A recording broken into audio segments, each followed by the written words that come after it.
If you look at a map of the Arctic, you'll immediately run into one of the most famous geographical paradoxes in the world. The island named Iceland actually looks like this. It is a vibrant green landscape filled with lush valleys and hot springs. Meanwhile, the island right next door, Greenland, is entirely covered by a barren sheet of ice. The reason for this massive geological mix-up goes back over 1,000 years.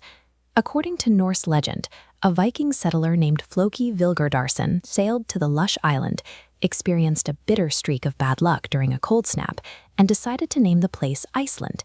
He did this to gatekeep the island, hoping the miserable name would scare off any competing settlers. A short time later, another Norseman named Erik the Red was exiled from Iceland for killing a man.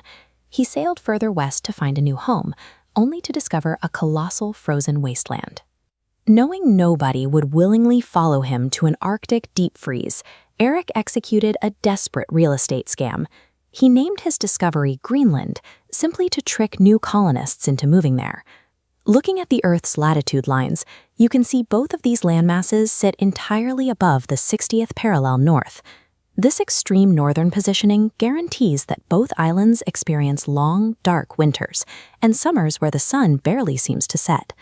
But that extreme location is where the similarities end. Erik the Red's 1,000-year-old marketing ploy managed to obscure the fact that these neighboring Arctic islands are complete opposites in almost every conceivable way. This diagram compares their landmass. Iceland measures just under the size of Kentucky. Greenland is a behemoth, stretching 8 times larger than Texas. But size doesn't equal livability. Iceland has 11. Because of this heavy coverage, the physical environment of Greenland operates like a massive, static, frozen sponge, largely locked in place by the severe climate. Iceland, however, sits directly on top of the mid-Atlantic ridge. This fault line creates violent geothermal activity, giving the tiny island roughly 30 active volcanoes and a constantly shifting, fiery landscape. This climatic contrast creates some incredible biological irony. Because Greenland has been experiencing slightly warmer summers, its melting ice creates stagnant pools of water, resulting in relentless swarms of summer mosquitoes. But heavily volcanic Iceland, it doesn't have a single mosquito on the entire island.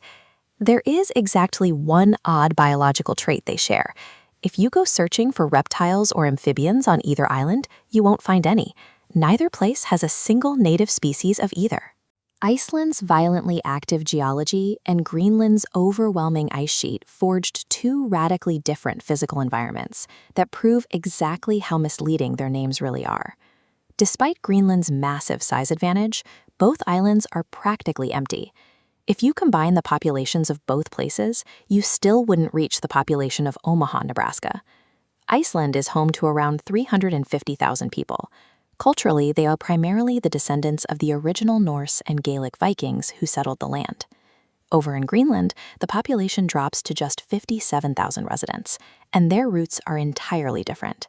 The vast majority of Greenlanders are the descendants of indigenous Inuit tribes who arrived thousands of years before any Europeans. This deep cultural divide extends straight into their politics. Iceland is a fully independent nation. They manage their own distinct currency and independent UN voting power. Greenland lacks that autonomy. It is not an independent country. It is officially classified as a self-governing constituent territory within the Kingdom of Denmark. This status means that while Greenland manages its own day-to-day internal affairs, it relies on Denmark for defense, conducts its foreign relations, and supplies vital investment dollars.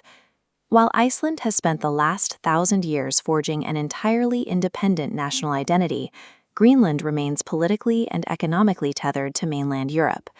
This chart illustrates the financial reality of those differences, looking at GDP per capita. Iceland generates $48,100 per person, while Greenland falls short at $37,900. That gap becomes clearer looking at unemployment. Iceland sets at 2.8%, whereas Greenland struggles with 9.1%. Iceland maintains this edge because it used its manageable size and dramatic geothermal landscapes to build highly accessible infrastructure. That massive investment brings over 2 million eager tourists to the island every single year, driving significant wealth. Meanwhile, Greenland's immense size and hostile ice sheets make basic infrastructure incredibly difficult to build. The landscape offers blissful silence, but it only receives about 70,000 visitors annually, a tiny fraction of Iceland's traffic. Iceland capitalized on its dynamic environment to build a wealthy, globally connected economy, while Greenland's severe isolation naturally stunted its ability to expand commercially. These economic and geographical realities have a direct impact on the people who live there. In Iceland, the average life expectancy is 83 years old. In Greenland, it drops to 73, a full decade shorter. Beyond just lifespan, Greenland faces severe modern struggles. For decades, its territory has recorded the highest suicide rate in the world. By stark contrast, the World Happiness Report recently ranked Iceland as the third happiest country on Earth.